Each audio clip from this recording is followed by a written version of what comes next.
공중보건 이제 첫 번째 실제 이론 수업이 들어갈 거예요. 자, 15페이지부터 보시면은 이제 공중보건학의 개념이에요. 전체 챕터를 봤을 때 공중보건학 총론. 그래서 공중보건학이란 도대체 어떤 학문이냐. 그리고 공중보건에서는 어떤 사업을 하고 그다음에 사람의 건강에 대해서 어떻게 보고 있고 역사적으로 공중보건이 어떻게 발전해 왔는지 그런 것들을 다루는 게 공중보건의 총론이고요. 자, 공중보건학 기초이론에서 여러분 학습 길라잡이에 있는 내용들인데 우리가 여기서 봐야 될 가장 중요한 개념이 우선 공중보건학에 대한 기본적인 개념, 정의.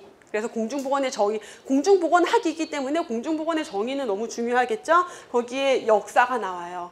그래서 역사적으로 공중보건과 관련된 사건들이 어떻게 발전이 되어 왔고요. 그 다음에 이제 최근에 와서 강조되고 있는 게 우리가 1차 보건의료라는 개념을 강조하고 있어서 시험 문제에 아주 자주 나오는 개념이 1차 보건의료 그리고 양질의 보건의료, 그래서 보건의료에 대해서 어떻게 접근하고 있는지 거기에 세계보건기구에 대한 내용들을 중요하게 다뤄볼 거예요.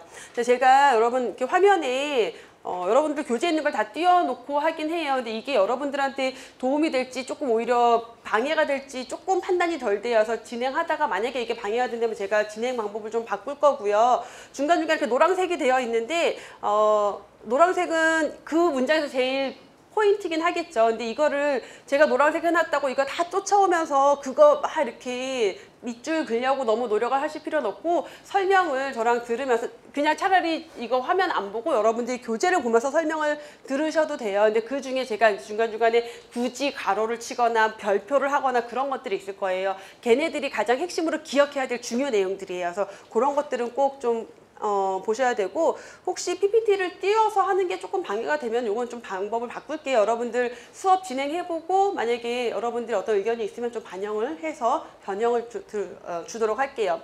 여러분들 교재에 보면 기출문제가 이렇게 어디서 나왔다 이런 거 쭉 나오잖아요. 근데 이거는 우리 지역은 여기 없네? 진짜 없을까요?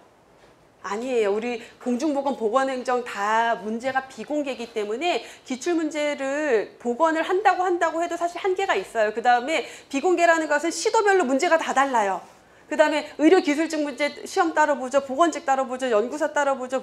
보건진료직 따로 보죠. 그러니까 문제가 어마어마하게 많아요. 1년에 그리고 시험도 1년에 막 2번. 이번에 경기도 또 있죠. 2번, 3번 보는 지역도 있어요. 그러다 보니까 문제가 너무 많아요. 그거 다 갖다 쓸 수가 없어요. 그것만 한 페이지 채우게 돼요. 그래서 그냥 많이 있으면 그 문제는 어느 지역은 특히 이 문제가 나온다 그런 거 없어요. 다 공통적으로 나오는 문제들이에요. 그래서 기출이 많이 써있다. 빈출이다 라고 생각하시면 되지 우리 지역이 어디다 이런 거 보실 필요 없고 직렬이 어디다 그런 거 보실 필요 없어요. 그거 참고해서 보셔야 되겠고 자 윈슬로우의 공중보건에 대한 정의예요. 자 윈슬로우는 우리 공중보건에서 가장 중요한 학자 중에 하나예요. 윈슬로우의 공중보건 정의. 그래서 공중보건에 다양한 정의가 있지만 거기에서 핵심은 뭐다? 윈슬로우의 정의다라는 거고 그럼 공중보건이라는 과목을 어떻게 정의를 했냐면 학문을 정리했냐면 조직적인 지역사회가 노력해야 된대요. 누가 노력해요? 지역사회가 노력을 해서 자, 세 가지 목표 질병 예방 1번, 수명 연장 2번 그 다음에 신체적 정신적 효율 증진이 3번이에요. 그래서 공중보건의 세 가지 목적 뭐다? 질병 예방, 수명 연장, 신체적 정신적 효율 증진. 다음 중 윈슬로우의 공중보건 정의에서 제시된 목표가 아닌 것은 또는 뭐 윈슬로우 교수는 공중보건을 정의하면서 이렇게 세 가지 목표를 제시했다 했을 때 수없이 거론되는 내용이에요. 이 많은 문제의 대부분은 요 세 가지 목표 아니면은 여기 나오는 5가지 노력을 물어봐요. 지역사회가 노력을 해서 질병 예방, 수명 연장, 신체적, 정신적 효율을 증진시켜야 된다라고 했는데 도대체 어떤 노력을 해야 되느냐라고 강조한 것 먼저 환경위생 관리해라. 환경위생 관리에서 지역사회 주민들의 건강을 위해서 노력해야 된다. 전염병 관리.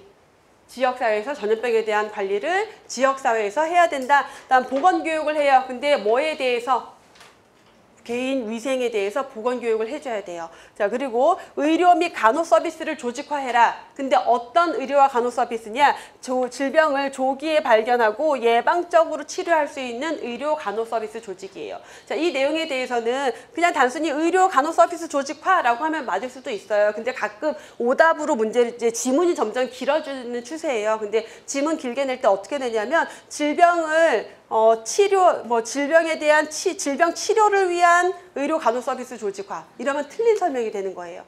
그래서 좀 더 구체적으로 들어가면 어떤 걸 위해서 조기에 발견하고 예방적으로 치료하기 위한 의료 간호 서비스를 조직화해라 라는 게 도구, 그 하나의 노력의 하나가 되는 거고, 사회 제도를 발전시켜라 라고 했는데 어떤 사회 제도를, 사람들이 자기의 건강을 잘 유지할 수 있는 생활을 할 수 있도록 사회 제도를 마련해라 라고 설명을 한 거예요. 그래서 이렇게 5가지 노력과 3가지 목표를 가장 핵심 키워드로 보면서 거기에 그러한 뭐다? 기술이자 과학이다. 그래서 이 윈슬로우 교수의 공중보건 정의는 뺄 게 없어요. 여기서 뺄 게 없이 다 시험 문제예요. 그래서 중요하게 여러분들이 다 알고 계셔야 되겠고요, 당연히. 자, 다음에 WHO도 건강에 대한 정의를 했는데 얘는 굳이 뭐 밑줄 치고 할 필요 없어요. 쭉 읽어보면은 공중보건, 그 윈슬로우의 정의랑 똑같아요. 볼게요. 환경 개선, 전염병 예방, 위생교육, 의료 간호 업무 조직화, 생활 수준 보장하는 사회기구 발전, 이거 뭐예요? 지역사회가 해야 될 노력 5가지였죠. 그 노력을 통해서 이런 것들을 행하며 지역사회가 노력해서 결국은 그 5가지의 노력을 지역사회가 해서 뭐를? 질병을 예방하고 생명, 수명을 연장하고 인간 건강과 인간적 능률, 결국은 건강 증진이죠. 이걸 꾀하는 과학이자 기술이다. 그래서 결국은 윈슬로우의 교수 정의를 그대로 가져왔다라고 보시면 돼요. WHO의 건강의 정의고요. 자, 미국 의학원에서는 공중보건은 국민이 건강할 수 있는 여건을 보장하기 위한 사회의 집단적 노력이다. 그러면 우리가 공통적으로 느낄 수 있는 건 누가 노력해야 된다? 지역사회, 사회가 노력을 해야 된다. 개인의 노력으로 될 수 있는 게 아니다라는 걸 볼 수가 있어요. 자, 공중보건의 범위들인데, 자, 이거는 뭐 굳이 여러분들이 공부해야 될 범위가 아니라 여러분들이 이걸 다 공부하는 내용들이라는 거, 이 교재 안에 다 들어있는 것들, 환경보건에 대한 거. 그래서 환경보건 파트로 보통 분류가 되는 게 환경위생이나 식품위생, 환경오염과 관련된 것들, 산업환경 같은 거, 산업보건 같은 거, 그다음에 보건관리와 관련돼서 보건행정, 보건영양, 인구보건, 모자보건이나 뭐 노인보건, 학교보건, 보건교육, 보건통계, 정신보건 다 뭐예요? 챕터에 다 있는 내용들이에요. 결국은 이 많은 과목들을 다 공부한다라는 거죠. 질병관리와 관련돼서는 역학, 전염병관리, 성인병, 기생충질환, 그리고 지역사회 보건, 이러한 내용들이 다 공중보건에 포함이 되어 있는 내용들이에요, 결국은. 그래서 우리가 할 내용이 너무 많아지는 거예요. 자, 이 얘기를 안 드렸네요. 여러분 혹시 예전 교재 가지고 보시는 분들 같은 경우는 저희가 추록이 이번 주 내로 제가 만들어서 아마 다음 주 초에는 배포가 될 거예요. 추록이 나가긴 할 건데 이번에 조금 이제 수정된 내용들이 있어요. 그래서 대폭 수정된 거는 추록으로 나가는데 조금 추가되거나 이런 것들은 굳이 추록으로 나가진 않을 거예요. 그럼 양이 또 너무 많아져서 그거 다 출력해서 하는 것도 일이고, 그래서 제가 이제 PPT에 조금 바뀐 거는 PPT에 이제 띄어져 있으니까 그런 것들은 여러분들이 뭐 이렇게 그냥 사진으로 찍거나 뭐 아니면 이제 해서 정리해서 보시면 될 것 같고요. 중요한 것들은 하시면 추록으로 다 나갈 거예요. 자, 공중보건 활동이라는 내용이 작년 교재에는 없던 건데요. 자, 공중보건 활동은 보건 서비스 체계, 보건 행태와 동기 조성, 환경 재해, 이렇게 좀 크게 벌 수 있다라는 거죠. 그래서 공중보건은 서비스와 관련된 체계들, 행태, 사람들의 어떤 생활 습관 행태, 그 행태를 위한 동기를 조성하고 환경 재해와 관련된 부분까지도 해서 넓게 다 포함하고 있다라는 거죠. 7가지 범주로 구분하고 있는데, 우선 지역사회 중심으로 이루어지는 활동이 공중보건 활동이고, 질병, 장애, 조기 사망 등 이런 것들을 예방하기 위한 관리가 다 공중보건의 내용들로 들어갈 수가 있겠죠. 그 안에는 포괄적 의료에 관련한 활동이 있다. 포괄적 의료라는 것은 건강 증진, 질병 예방, 진단, 치료, 재활, 이런 것들을 다 포함하는 거예요. 포괄적 보건의료다. 보건에서 이제 뭔가 포괄적이다라는 개념이 들어오면은 예방, 진단, 치료, 재활, 이런 것들을 다 치료만 하는 게 아니라 포괄하고 있는 내용들이다라고 보시면 되겠고, 생전 기록을 수집한다. 생전 기록은 출생, 사망 이런 기록이에요. 그래서 사람이 태어나고 사망하는 것들은 보건에서 굉장히 중요한 지표가 되는 거죠. 그러니까 그러한 자료들을 수집하고 보존하고 분석해서 활용을 해서 보건사업에 이용해야 되겠고, 공공교육, 개인 건강, 지역사회 보건의 동기를 조성한다. 결국은 이러한 교육들을 통해서 지역사회 주민들, 개인들이 건강 증진, 생활 습관을 개선할 수 있는 그런 동기를 마련해야 되고, 자, 이러한 포괄적인 보건사업을 계획하고 평가하고 거기에 따른 과학, 기술. 자, 보건은요 항상 과학과 기술 기술이 나와요. 왜냐하면 사람의 건강에 대해서는 기본적인 베이스가 의과학에 기초하고 있기 때문에 과학과 기술이 나올 수밖에 없어요. 자, 이러한 활동들이 공중보건의 활동이다라고 보시면 되겠고요. 이제 공중보건과 유사한 학문들이 있는데 이런 거 보면은 뭐 이런 거 시험 문제 나오겠어? 라는 생각이 들 법한 내용들이죠. 뭐 굳이 이런 것까지. 근데 연구사 쪽에서는 이런 문제가 한번 나온 적도 있어요. 그래서 뭐든지 문제로는 나올 수 있다라는 여지를 항상 여러분들은 두셔야 돼요. 공중보건과 비슷한 학문들인데 공중위생학은 이제 공중보건이다라고 보시면 되겠고, 예방의학이란 얘기를 제가 강의 중에 되게 많이 해요. 그래서 실제 우리 교재에 꽤 많은 내용들이 예방의학 교재에서 제가 가져왔어요. 점점 문제를 어렵게 내면서 예방의학에 있는 문장들을 많이 갖다 써요. 그래서 그 내용들이 많이 들어가 있는데, 예방의학이잖아요. 의학은 원래 이제 진단하고 치료하는 게 베이스인데 예방이 붙었어요. 그래서 그 의학에 예방을 접목시킨 게 예방의학이다라고 보시면 돼요. 그래서 의학을 기초로 하고 있지만 질병을 예방하는 것을 중요하게 보고 있는 게 예방의학이고요. 그래서 공중보건과 예방의학은 상당 부분이 겹칠 수밖에 없어요. 지역사회 보건학, 지역사회의학 이런 것들이 있는데, 의학이나 보건인데 지역사회를 단위로 보는 거예요. 그래서 지역사회를 단위로 주민 전체를 위한 의료인 또는 다양한 보건 의료인들의 노력, 이런 것들을 통해서 마찬가지로 포괄적 의료를 제공한다. 지역사회 안에서 포괄적 의료를 제공한다라는 거고, 사회의학은 사회의학이 도대체 뭘까? 자, 사회의학은 우리가 질병, 건강과 관련된 부분인데 특히 사회적인 요소와 관련된 걸 찾는 거예요. 사회적 요인을 규명한다. 그래서 그 유해 요인을 제거하고자 하는 게 사회의학이다. 자, 건설의학 보시면요. 건설의학은 집을 짓는 의학이 아니라 건설적인 의학이다라고 생각하시면 돼요.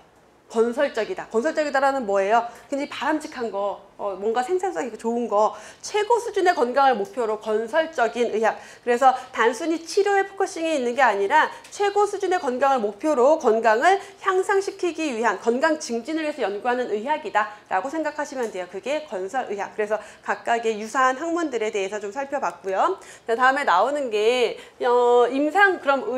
임상의학과 예방의학과 공중보건의 차이가 뭐냐? 생각보다 이런 거 차이, 다음 중 임상의학과 공중보건 또는 예방의학과 공중보건에 대한 설명으로 옳은 것은 틀린 것을 고르시오, 이런 지문들이 나오는데, 이제 뭐 대상을 누구로 하고 있는지, 목표를 뭐로 하고 있는지 이런 것들이 나와요. 그래서 보시면 이제 임상의학은 누가 대상이다? 병원은 누굴 대상으로 해요? 환자를 대상으로 하잖아요. 개인이에요. 병원에 찾아오는 환자 개인이지만, 예방의학은 보통은 개인이 들어가요, 여기는. 또는 가족, 더 넓게는 인구 집단까지도 봐요. 근데 보통 개인이나 가족을 주로 대상으로 하게 되고요. 그다음에 공중보건은 인구 집단. 공중보건의 대상은 무조건 지역사회 주민이에요. 인구 집단으로 구성되어 있는 지역사회 주민. 이다라는 거. 자, 목적을 보시면, 다 수명 연장을 궁극적인 목적은 수명 연장이죠. 근데 뭔가 어떤 행위 자체에 대한 목표를 보면은, 의학은 환자의 건강 문제를 해결해서 회복시키는 거죠. 질병을 회복하고 고통을 경감시키고 장애를 방지하는 정말 의학적인 치료의 목표라면은, 예방의학과 공중보건은 건강 증진, 질병 예방이 주요 목표가 되는 거예요. 건강 증진, 질병 예방. 뒤에서 다시 좀 더 구체적으로 나올 건데, 그래서 임상의학에서는 의사가 당연히 전문 인력으로서 담당을 하게 되겠고요. 예방의학은 예방의학자. 그래서 예방의학과 전문의가 따로 있어요. 그다음에 공중보건학은 누가 담당하느냐? 보건과 관련된 모든 사람들이에요. 우리 모두가 다 이 공중보건의 전문 인력이 되는 거예요. 예방의학자, 전문의, 임상의사뿐만 아니라 공중보건학 전문가, 보건학 관련 전문가가 다 포함이 된다라는 게 특징이고요. 자, 임상의학은 당연히 병원에서, 의료기관에서 시술이 이루어지겠고, 예방의학은 의료기관이나 직장, 가정에서도 이루어질 수 있어요. 하지만 공중보건은 어디서? 지역사회 안에서, 지역사회 주민을 대상으로 한다는 게 특징이죠. 기초학문들, 의학이 기초일 거고요. 예방의학은 의학이 기초예요. 거기에다가 통계학, 역학 이런 게 같이 들어가요. 보건행정까지.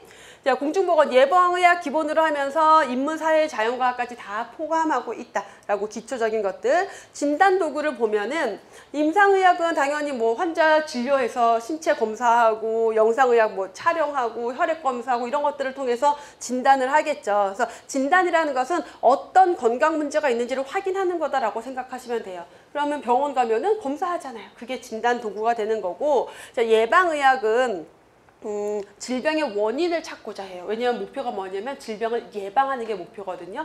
그래서 질병의 원인을 찾고자 하는 게 예방의학이다. 그런 원인을 규명하는 거죠. 자, 공중보건은 이 방법을 통해서 발견된 어떤 여러 가지 위험 요인들 그런 것뿐만 아니라 자, 이 공중보건에서는 공중보건 사업을 하려면 우리 지역에 무슨 문제가 있는지 알아야 되겠죠. 그럼 뭘 보면 될까? 우리 지역에. 어떤 뭐 고혈압 유병률이나 당뇨병 유병률이나 노인 인구는 얼마나 많은지, 영유아 인구는 얼마나 많은지 이런 것들을 보면은 우리가 어떤 사업, 이 지역은 지금 어떤 문제가 심각하구나를 확인할 수 있겠죠. 그런 것들. 그래서 그 지역의 건강 수준, 인구의 건강 수준, 그다음에 의료 수요, 요구, 의료 이용 양상, 지역사회 특성 이런 것들을 파악해서 진단을 하는 거예요. 그 지역사회를 진단하는 거예요. 아, 어떤 문제가 있구나, 이런 문제를 해결해야 되겠구나 라는 걸 판단하는 기준이 되는 거죠. 그래서 뭘 가지고 처방을 하느냐, 임상의학은 치료, 뭐 투약, 수술, 재활 이런 것들이 들어가겠고요. 예방의학은 예방이기 때문에 1차, 2차, 3차 예방적으로 접근을 해요.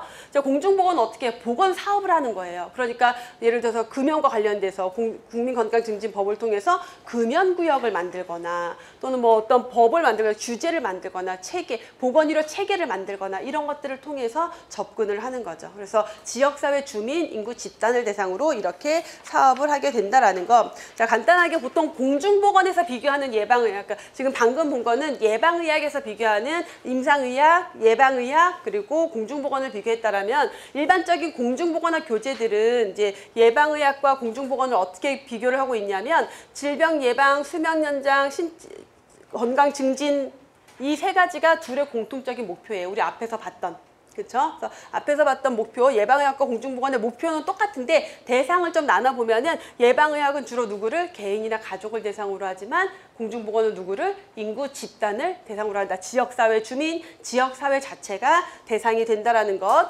그래서 예방의학은 질병 예방하고 건강 증진하는 거라면 건강 증진은 지역사회의 건강에 문제가 되는 원인 요인을 찾아서 그거를 제거해 주는 게 더 목표, 그 실제 내용이 되겠죠. 그래서 인구 집단의 건강을 향상시키고자 한다. 그래서 이 질병, 건강 문제에 대한 책임을 누가 가지고 있냐면 예방의학은 어쨌든 개인, 가족이 그거에 대한 책임을 가지고 있지만 공중보건은 공공조직, 지역사회가 책임을 가지고 있다.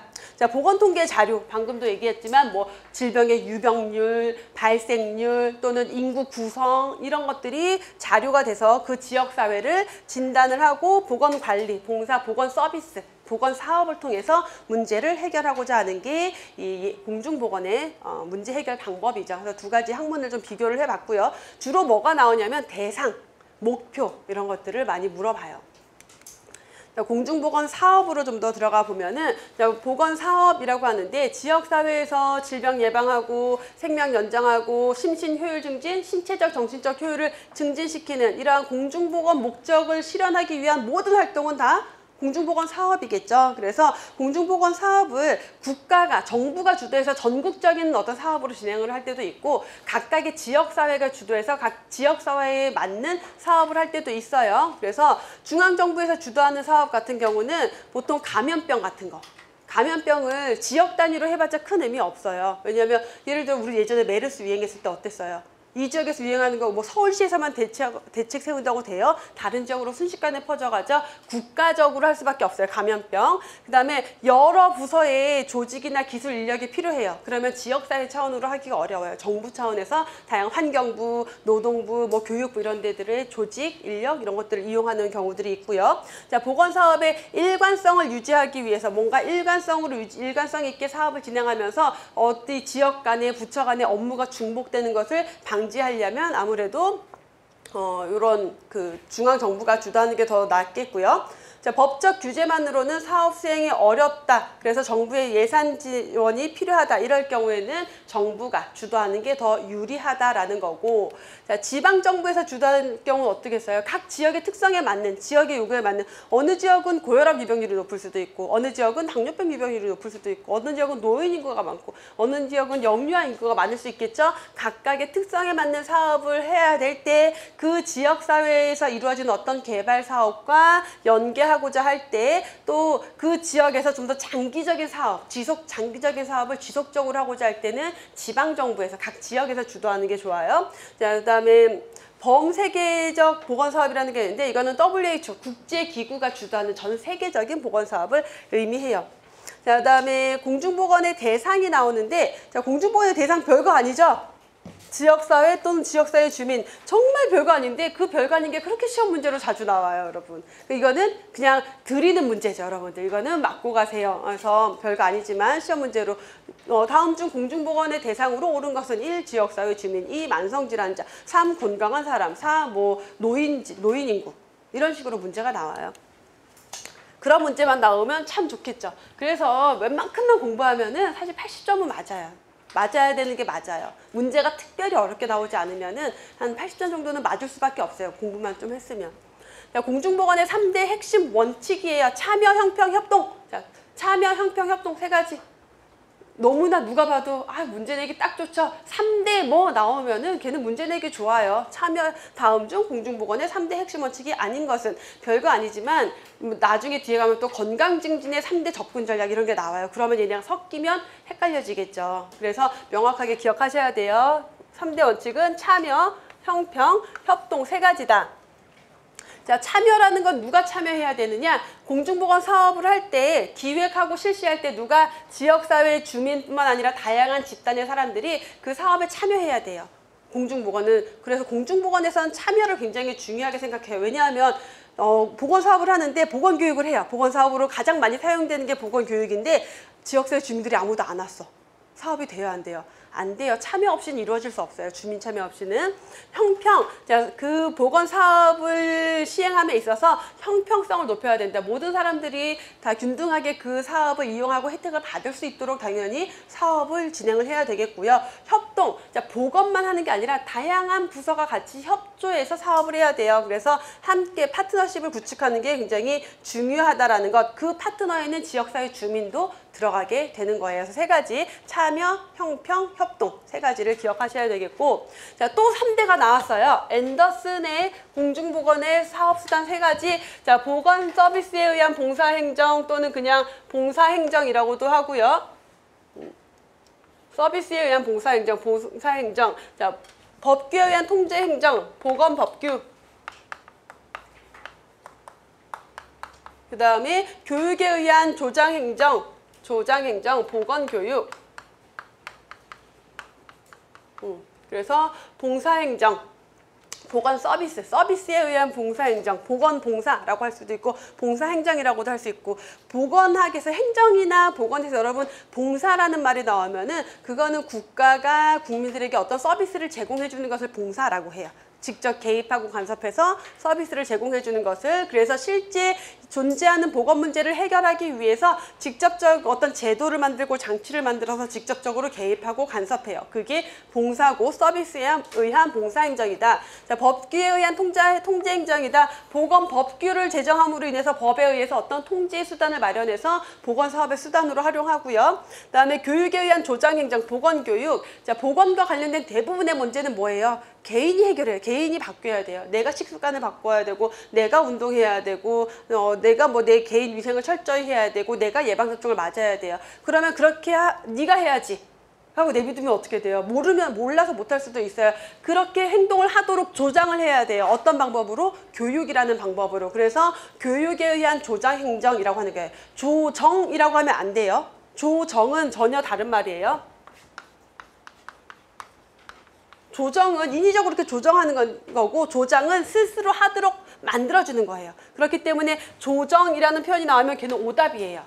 보건학에서 조정이라는 표현, 이 공중보건이나 보건행정에 대한 설명하면서 조정이라는 표현이 나오면 걔는 거의 오답이에요. 조정이 아니라 조장. 그럼 이런 거는 약간 저 같은 사람들, 그냥 글씨 대충 읽는 사람들이 잘 틀려요. 그러면 진짜 별거 아닌데 쓱 보고 가는 거예요. 제가 그런 좀 꼼꼼하지를 못해가지고 제가 시험 보면 사실 실수를 되게 많이 하는 케이스인데 생각보다 꽤 많은 수험생들이 그래요. 그래서 우리 이제 문제를 이제 막 복원을 되게 많이 해줘요, 학생들이. 근데 어떤 학생이 문제도 진짜 복원 잘해요. 되게 어려운 문제들을 복원을 막 해오는데 교수님, 저는 분명히 시험을 볼 때 막힘이 없이 풀었거든요.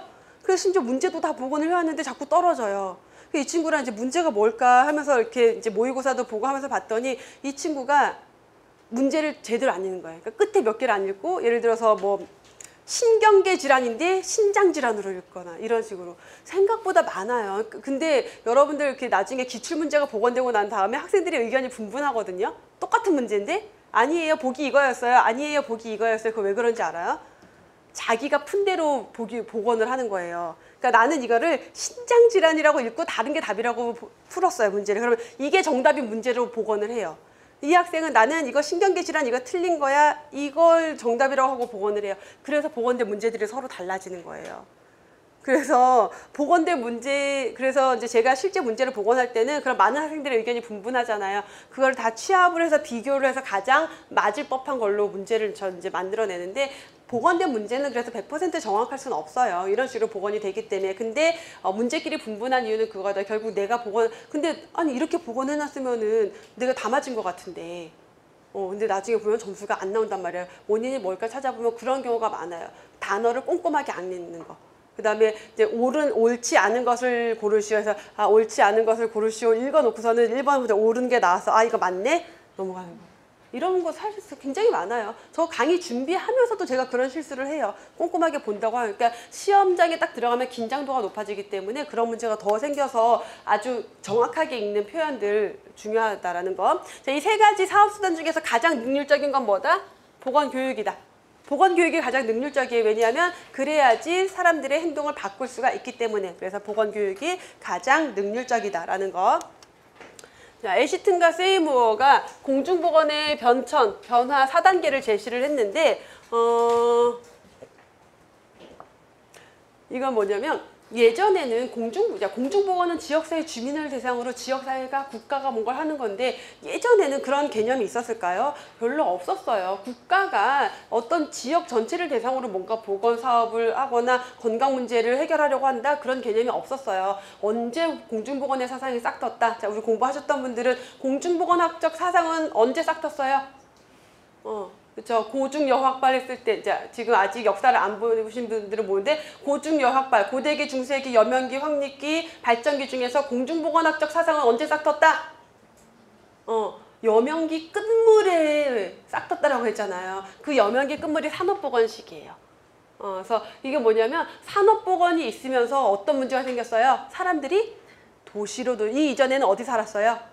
지역에, 시골에 농사 지으면서 떨어져서 살다가 산업혁명, 굉장히 많은 일자리가 도시에서 쏟아져 나오고 사람들이 도시로 몰려오면서 어떻게 돼요? 딱 밀집해서 모여 살고, 그 다음에 공장에 다 같이 모여 앉아서 일하고, 그러다 보니까 건강 문제, 환경은 굉장히 열악하고, 그러니까 집단적인 건강 문제가 발생이 됐어요. 근데 그게 그 사람 건강 문제로 끝나면은 아마 신경을 안 썼을 거야. 산업혁명이잖아요. 막 공장을 돌리고 열심히 발전을 하고 막 네가 이기네, 프랑스가 이기네, 영국이 이기네 하면서 막 하고 있는데 근로자들이 아파요. 집단적으로. 어떻게 돼요? 공장이 안 돌아가죠? 안 되겠구나. 근로자들의 건강을 신경을 써야겠구나. 인구 집단에 대한 건강을 신경을 써야겠구나. 그래서 여기부터 시작이 되는 거예요. 요 시기를 산업보건의 시기라고 불러요. 그래서 보건 문제에 대해서 이제 집단적인 대처가 들어가기 시작한 거고, 자, 요 이유로 넘어가면 이제 그 황립기, 근대기라고 하는 황립기로 넘어가는데 역사에서 다시 나올 거예요. 황립기로 넘어갈 건데 이때는 다양한 학자들이, 여러분들이 많이 들어본 파스테르 우유 있죠? 파스테르 우유. 그 파스테르, 그 학자랑 또 다른 학자 코흐라는 학자가 있어요. 역사에서 나올 건데 이러한 사람들이 뭘 했냐면은 질병의 원인이 되는 미생물을 이제 확인을 해요. 그래서 질병의 원인은 이 균이야 라는 걸 알게 돼요.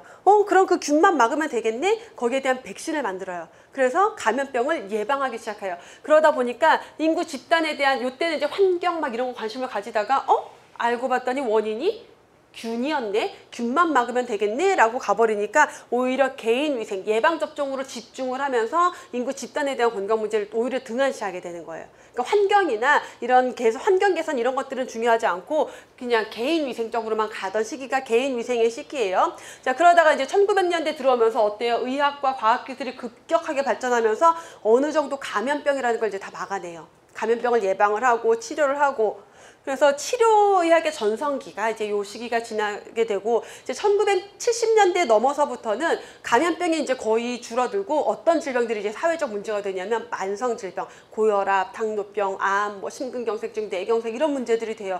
근데 이 건강 문제들은 그 전과는 다르게 어떤 양상이 있어요? 예전에 감염병들은 누군가 걸렸을 때 죽거나 회복되고 끝.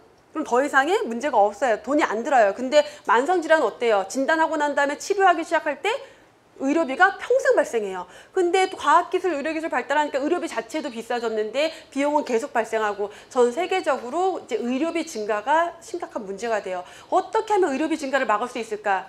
이 만성질환들에 대한 돈을 어떻게 줄일 수 있을까? 결국 방법은 뭐다? 예방을 해야 되겠구나. 그래서 이제 이때부터는 질병을 예방하기 위한 쪽으로 방향이 틀어져요. 그 시기를 신공중보건의 시기라고 하고, 자, 그래서 특히 뭐에 대해서 관심을 갖냐면 생활 습관이 중요한 문제구나라는 게 대두가 돼요. 자, 생활 습관, 환경, 생체적 요인이라는 것은 생물학적 요인, 유전적 요인을 얘기하는 거예요. 생물학적 요인.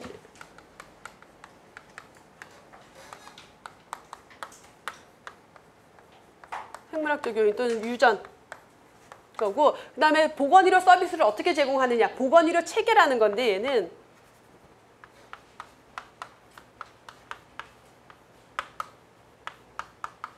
보건의료 체계인데 그 국가에서 보건의료 서비스를 어떻게 제공하느냐라는 거예요. 우리나라는 보건의료 서비스를 주로 어떻게 제공해요? 질병 예방, 병원 가면은 나 질병 안 걸리게 예방에 좀 힘써줘요?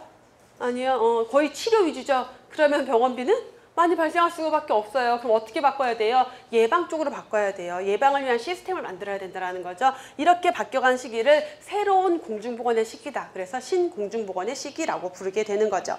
그러면 구체적으로 신공중보건이라는 개념을 다시 볼 건데 자, 신공중보건은 이미 여러분들이 무슨 의미인지 알겠죠. 만성질환이 사회적 문제가 되면서 의료비를 줄이기 위해서는 결국 어떻게 예방적으로 증진에 건강 증진에 힘써야 된다라고 방향이 바뀐 거예요. 그게 신공중보건인 거죠. 그래서 신공중보건은 만성 퇴행성 질환으로 바뀌면서 이제 과거의 공중보건, 인구 집단의 건강에 관심을 갖던 시기에서 그 건강을 문제를 예방하자라는 쪽으로 바뀐 거죠. 신공중보건의 시대로 옮겨갔다. 그래서 신공중보건은 이제 결국은 예방 서비스가 중요시 되는데 자, 위생, 환경, 건강 증진 또는 개인, 지역사회 이런 모든 중심에서 예방에 대한 균형을 기본에 두고 있는 거예요. 그래서 예방을 기반으로 하면서 조기에 치료하고 거기에 재활, 뭐 요양까지 다 들어가는 거죠. 그래서 예방을 중요시한다고 해서 예방만 하는 게 아니라 예방을 가장 중요시하지만 문제가 생겼으면 빨리 진단하고 빨리 치료하고 그리고 거기에 따른 재활도 있어야 되겠죠. 그래서 이러한 것들을 다 고려하고 있는 게 신공중보건이다라고 보시면 돼요. 그래서 건강증진은 그럼 이제 신공중보건은 결국은 건강증진이라는 개념이랑 맞물려 갈 수밖에 없는데 건강증진은 어디부터 시작이 됐느냐? 바로 오타와 헌장. 뒤에 건강 증진 파트로 따로 들어가면은 다시 중요하게 나올 거예요. 1986년에 세계 최초로 건강 증진과 관련된 국제회의가 열렸어요. 그게 오타와 회의예요. 1986년이에요. 저절로 암게 될 거예요. 제가 맨날 얘기할 거기 때문에 자, 1986년 오타와 헌장에서 자, 이 오타와에서 이 회의를 개최하면서 헌장이 채택이 됐고 여기에서 건강 증진을 강조하기 시작해요. 자, 그 뒤로 건강 증진 회의는 계속 이루어지고 있어요. 그 첫 번째 시작이 뭐다? 오타와 회의, 오타와 헌장 언제? 1986년 뭐를 주제로? 건강 증진을 주제로 있었던 회의다. 그래서 건강 증진을 신공중보건 사업의 가장 기본으로 둔 거예요. 신공중보건 사업은 뭐를 중점에 둔다? 건강 증진을 중점에 두고 있다라는 것. 다양한 그래서 국가들이 그 이후에 1986년 이후에 건강 증진을 주요 그 국가의 보건 사업의 테마로 이제 가져가게 돼요. 그래서 뭐 미국 같은 경우는 헬스피플이라는 이름으로 사업을 전개하고 있는 거고, 캐나다는 헬스 캐나다, 각자 자기네 나름의 이름에 있어요. 뭐 일본은 헬스 재팬, 우리나라는 헬스 플랜 2010으로 시작을 했어요. 1995년의 법은 이건 뒤에서 다시 할게요. 요게 이 헬스 플랜 2010은 처음에 2002년에 이제 계획이 돼서 시작이 되고 있는데 2010년까지의 건강 관련된 보건에 대한 계획이에요. 2010년 지났잖아. 그리고 지금은 헬스 플랜 2020인데 벌써 2020. 제가 이거를 강의할 때만 하더라도 왠지 2020은 안 올 것 같았는데 여러분, 우리는 2020 시험을 준비하고 있어요. 그죠? 그래서 지금은 헬스 플랜 2020을, 아니 어떻게 이렇게 시간이 빨리 갈 수가 있지? 저는 20년이라는 게 체감이 안 돼서 계속 하고 있고요. 내년이 2020년이잖아. 그럼 이제 뭘 보겠어요? 목표 달성했나 안 했나 보겠죠. 그 다음에 다시 바뀌겠죠. 어떻게 2030이래 여러분. 세상에나 2030으로 아마 바뀌어서 나올 것 같아요. 그게 아마 이제 혹시 저랑 이렇게 나이가 좀 비슷하신 분들은 그 어렸을 때 제가 예전에 어떤 수업할 때 했는데 2020 원더키드인가 그런 만화가 있었어요. 어렸을 때 아마 그 2020 원더키드. 2020년이 너무나 먼 미래여서 그 공상과학 만화, 그래서 막 거기엔 차가 날아다니고 공중에 기차가 지나가고 있고 막 그런 만화가 있었는데, 그 2020년이 지금이 2020년이. 그래서 2020을 볼 때마다 저는 그 만화가 자꾸 생각이 나서 공상 만화랑 현실은 좀 다르구나라는 걸 깨닫고 있는데, 어쨌든 지금 2020 아직까지는 2020이에요. 여러분들이 볼 시험까지는. 그러면 2020년에 새롭게 나오겠죠. 그래서 그렇게 그 계획이 아마 이제 2021년부터 시작되는 사업으로 나올 거예요. 2021부터 2030까지의 장기 계획을 또 짤 거예요. 그렇게 진행이 되고 있다라는 것. 까지가 건강 증진에 대한 내용이고요. 자, 보건사업 기획 및 평가, 기획과 평가의 내용들이 나오는데, 이제 여기는 조금 그 기존 교재랑 수정된 내용들이 있어요. 그래서 그 번호 체계만 좀 수정이 됐으니까, 번호 체계 수정됐고 약간 추가된 거 있으니까 그것만 좀 참고하시면 될 것 같고, 자, 지역사회에서 보건사업을 기획한다. 최근 기출 문제들. 요즘 최근 들어서 시험 문제 자주 나오는 내용이 이 지역사회 보건사업 기획과 관련된 거예요. 공중보건에서도 자주 거론되는 게. 그래서 보건사업의 기획이라는 건 뭐예요? 계획 세우는 거죠. 내가 우리 어떤 목표가 있어요. 그 목표를 달성하기 위해서 어떻게 노력을 하고, 아까 여러분들 제가 합격쓰기 쓰라는 것도 여러분들이 공부에 대한 기획을 하라는 거랑 같은 개념이에요. 구체적인 실행 방안을 마련하는 게 기획이다라고 생각하시면 돼요. 그래서 이제 우선 보건 사업의 목표는 뭘까요? 어떤 보건에 대한 문제가 있을 때 그 문제를 해결하고자 하는 게 그 목표겠죠. 그래서 보건 문제를 해결하고 건강보호, 건강향상이라는 목표를 달성하기 위해서 뭘 만드는 거다? 전략을 개발하는 게 기획이라는 거예요. 어떤 목표를 달성하기 위한 전략을 개발하는 게 기획이다라고 보시면 돼요. 기획에 대한 정의고, 자, 보건사업할 때 이제 기획은 어떤 특징을 가지고 있느냐? 자, 보건행정에서는 기획이라는 것에 대한 기획 이론으로 다시 볼 거지만, 자, 보건사업에서의 기획의 특징은 우선 목표지향적이에요. 왜? 목표를 달성하기 위한 전략을 만드는 거니까 당연히 목표지향적이겠죠. 그래서 미래지향적이다라고도 해요. 목표지향적이다 또는 미래지향적이다. 지문이 길지만 결국은 뭐예요? 목표를 달성하기 위해서 전략을 만드는 거니까 당연히 목표를 지향하는 거고, 목표는 지금이 아니라 미래죠. 그래서 미래지향적이다라고 하는 거예요. 오답으로 가끔 뭐 과거지향적이다 또는 현재지향적이다 이런 말도 안 되는 오답들 문제로 나오고요. 자, 목표를 달성하기 위해서 최적의 수단을 제시한다. 최적의 수단을 마련하기 위해서 기획을 하는 거예요. 그냥 하는 게 아니라. 그래서 기획이라는 게 필요하고, 그렇기 때문에 이 목표를 달성하기 위한 구체적인 수단을 마련하는 게 바로 기획이다라고 하는 거죠. 자, 그다음에 기획은 본질적으로 권한, 자원을 동반하고 행동지향적이다. 자, 기획은 목표를 달성하기 위한 전략을 수립한다라고 했어요. 그러면 그 전략에는 어떤 지침이 만들어질 거고, 그 지침을 시행하기 위해서 자원을 갖다 써야 되겠죠. 자원 배분이 들어가야 되겠죠. 그래서 권한, 자원을 동반할 수밖에 없고, 행동지향적이다. 전략이잖아요. 행동으로 하기 위한 계획을 만드는 거예요. 그러니까 행동지향적이다라는 것. 그리고 의사결정 과정이다. 자, 전략을 만들 때 여러분 얼마나 많은 전략이 있겠어요. 그렇죠. 어떤 목표를 여러분이 합격이라는 목표를 달성하기 위해서 공부하는 방법에도 얼마나 많은 방법들이 있고 학원도 얼마나 많은 학원들이 있고 다양한 교수진이 있어요. 그러면 그 중에서 여러분들은 의사결정을 한 거죠. 아, 나는 이 학원에 이 강사의 수업을 듣고 내가 앞으로 어떤 방법으로 공부를 해서 합격하겠어 라는 기획을 했다라는 것은 의사결정한 거예요. 아마 여러분들 수강 신청하기 전에 되게 많이 고민을 했을 거예요. 그냥 바로 오셨을 수도 있지만 뭐 이 학원 저 학원 비교도 해보고 OT 영상도 봐보고 후기들도 봐보고 이게 다 여러 가지를 분석을 해서 여러분들이 의사결정한 거죠. 그런 게 기획이라는 거예요. 그렇기 때문에 하나의 의사결정 과정이다. 다양한 전략 중에서 무언가를 선택해야 되니까. 자, 기획의 구성 요소인데 우선 기획을 그럼 내가 전략을 수립하기 위해서는요. 여러분들이 합격을 위해서 여러분의 합격 전략을 수립하기 위해서는 자기의 현재 상태를 알아야 돼요. 내가 공부를 좀 하다 왔다. 근데 내가 어디 부분이 취약하다. 또는 나는 처음 시작하는 거다. 나는 여기에 대한 기초 지식이 있다. 나는 생물이 취약하다. 난 영어가 취약하다. 나의 현재 상태를 알고 미래에 원하는 방향, 어떤 과목을 몇 점 받을지, 어떻게 합격할 것 이런 것들에 대한 방향을 잡아야 되겠죠. 자, 원하는 방향으로 가기 위해서 내가 그럼 뭘 해야 될까? 아, 우선 나는 기본 이론 수업부터 들어야겠구나. 그래서 그 행동을 할 때 어떻게 이제 이거는 보건 사업에 대한 기획이니까 어떻게 그 사업을 지원할 것인가까지에 대한 내용을 다 기획에 포함시켜야 된다라는 거예요. 그다음에 현재 상태를 이제 기획을 하는 과정인데, 자, 요거는 과정 여러분 순서니까 순서대로 기억을 하셔야 되겠죠. 당연히 시험 문제.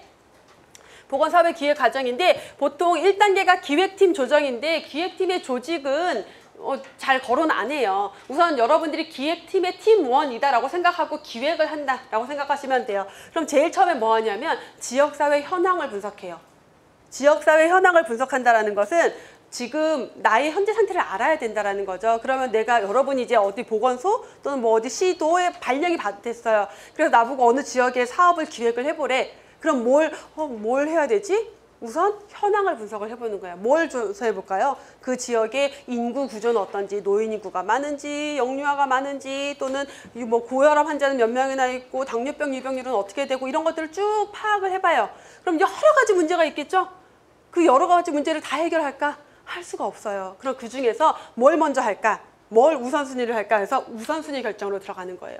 현황 분석을 하고 난 다음에 우선순위를 결정한다. 어떤 문제를 먼저 해결하기 위한 사업을 할 것인가. 그럼 문제가 결정이 됐어요. 그렇죠? 문제가 결정됐으니까 그 문제, 자, 고혈압 유병률이 이만큼인데 치료율이 굉장히 낮아요. 또는 인지율이 낮아요. 조절률이 낮아요. 그러면 이거를 어떻게 얼만큼 높이겠다라는 그 문제에 대한 목표를 설정을 해야 되겠죠. 자, 목표를 설정했으니까 어떻게 해요? 그 목표를 달성하기 위한 계획을 수립해요. 그리고 실행하고 평가해요. 이게 지역사회 보건사업의 기획 과정이에요. 그래서 순서대로 나열하시오가 시험 문제로 이제 자주 거론이 되는데, 여기서는 이제 지역사회 보건사업을 이렇게 하는데, 나중에 여러분 이제 보건행정 파트로 넘어갔을 때 기획의 순서를 묻는 문제가 나와요, 가끔. 또는 뭐 보건정책의 순서를 묻는 문제가 나오는데, 걔는 순서가 약간 좀 달라요.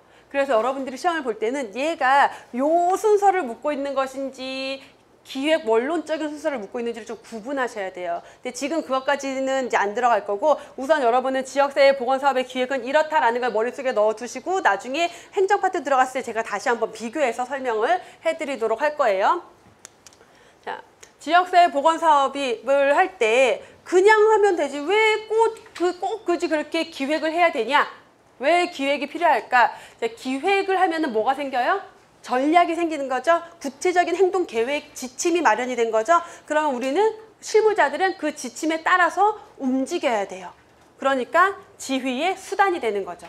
그 기획이라는 걸 통해서 내가 해야 될 일은 뭐고 어떤 지시를 받게 되는 거죠. 그래서 그 필수적인 전략적 요소에 집중할 수 있게 되고, 결국은 그 각각의 조직 구성원들이 해야 할 역할이 주어지니까 통제의 수단이 되기도 하는 거예요. 효과적인 통제의 수단이 되고, 기획을 통해서 여러분들이 공부할 때 아무 계획 없이, 내가 어떤 계획 없이 그냥 막 들였다 영어 공부만 하다가 오늘은 공중보건이 꽂혀서 공중보건만 하다가 이렇게 하는 거에 대한 시간 배분과 구체적으로 계획해서 매일 몇 시간은 어느 과목, 몇 시간 어느 과목 했을 때 시간이 너가 어떤 게 더 효율적으로 사용이 되겠어요?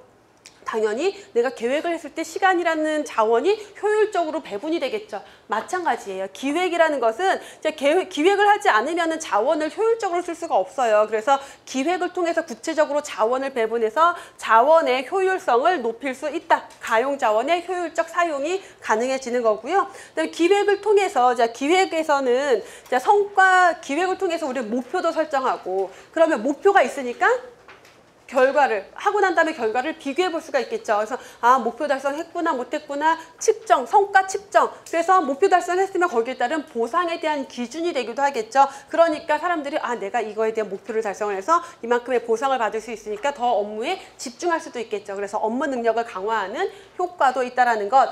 미래에 대한 대비. 앞으로 어떤 상황이 어떻게 발생할지 모르니까 계획을 통해서 앞에 이런 것들에 대한 미래에 대한 전제를 좀 까는 거예요. 앞으로 시장 흐름은 이렇고 노인 인구는 더 많아질 거고 이런 상황이니까 우리가 여기에 맞춰서 이렇게 대책을 세우자라는 것을 통해서 미래에 대한 대비도 가능해진다라는 것. 그래서 보건사업 기획의 필요성으로 옳은 것은 사실은 여기 앞에 제가 노란색으로 해놓은 그 앞에 포인트 머리들 있잖아요. 이것만 보기로 넣어놓고 단답식으로 옳은 것, 틀린 것 고르시 이런 문제가 가끔 나와요. 뭐 지문까지는 최근엔 출제되지 않았지만 근데 각각의 단어를 봤을 때 여러분들이 이게 어떤 의미인지는 알고 계셔야 돼요. 그렇죠? 그래서 사실 이거를 굳이 막 외울 필요는 없잖아요. 단어를 보면은 무슨 의미인지만 알면 된다라는 것. 다음에 현황 분석을 한다라고 해요. 그럼 이제 순서에서 우리가 처음에 기획팀을 조직하고 난 다음에 현황 분석을 한다라고 했는데, 현황 분석이라는 게 뭐냐 조금 더 구체적으로 들어가 보면은 현황 분석이 뭐겠어요? 지금 어떤 문제가 있지? 그걸 확인하는 게 현황 분석이에요. 그렇죠? 그래서 현황 분석은 현재 상황과 바람직한 상황과의 차이를 규명하고 뭐예요? 고혈압, 어떤 질병의 발생률 또 예방접종률이 높아야 되는데 너무 낮아요. 그럼 그 차이가 있겠죠. 그 문제를 해결하고자 하는 거죠. 그래서 차이를 확인하고 그다음에 그럼 뭐가 해결돼야 되지? 라는 것들을 확인하고 문제 해결을 위해서 그 지역사회가 어떤 능력을 가지고 있는지 어떤 한계를 가지고 있는지 이런 것들을 분석하는 게 현황 분석이라는 단어의 의미인 거죠. 그래서 현황 분석할 때는 우선 문제를 찾아야 돼요. 제일 처음 뭘 한다? 건강 문제가 뭔지를 찾고 그 다음에 이런 것도 확인해야 돼요. 그 지역사회가 그 문제를 해결할 능력이 있느냐, 해결할 능력이 있는지 없는지도 확인을 해야 된다라는 것. 만약에 능력이 없더라면은 능력을 키울 수 있는 방법을 또 찾아야 되겠죠. 그래서 능력 의무까지 확인을 하고요. 그 다음에 현황 분석을 통해서 평가를 위한 기초 자료를 확보를 하기 위해서 현황 분석이 필요해요. 왜냐하면 지금의 상태를 알아야지 우리가 나중에 결과적으로 얼만큼 올라갔어, 낮아졌어 이런 것들을 평가하는 기준이 되겠죠. 그래서 지금의 상황을 알고 그게 결국은 평가의 기초 자료가 된다. 이 현황 분석의 자료가 평가의 기초 자료가 된다라는 것. 그리고 변화하는 환경이 사업에 어떤 영향을 미칠지 예측하기 위해서도 현황을 분석해야 된다라고 설명을 하는 거예요. 그래서 현황 분석에서는 어떤 내용들을 주로 분석하느냐? 지역사회 건강 수준을 당연히 알아야 되겠죠. 인구적인 특징, 사회적인 특징 이런 것들.